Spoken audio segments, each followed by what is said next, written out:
One of the things Bonnie talked about a little bit earlier is this idea of how we deal with things more on an from an aesthetic standpoint rather than a technical standpoint. That is true to a certain degree, but one thing that we found when we started working together, and we also teach together as well collaboratively, is that art and music share a lot of common elements, and as we work together, we have discovered additional elements that art and music share together, but we also realized that we can use those elements in very purposeful ways in our art.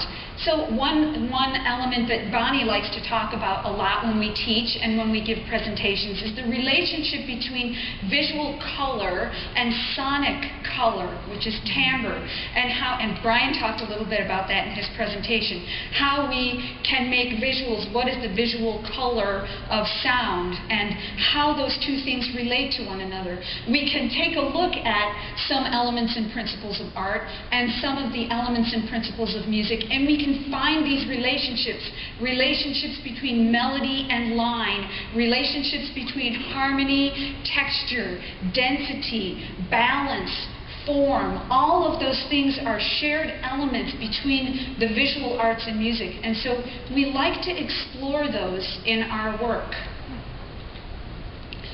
We're going to first start by showing you a piece called To Be Textures. And Elainie's going to give you just a little background of how it got started, and yes, then I'll take over from there. This is my favorite of our collaborations. Bonnie was having a birthday, and I really didn't know what to get Bonnie for her birthday. So I decided I was going to compose her some music. So I created 3 short little electroacoustic pieces. I work with recorded sound primarily, so I found 3 sound elements that all started with the letter B. Branches, little dry branch crackly things, and breath, the idea of breathing, and then the third is bees. I was very interested in this buzzing sound of bees. So I created 3 short compositions, and I gave them to Bonnie for her birthday so that she could create some animations.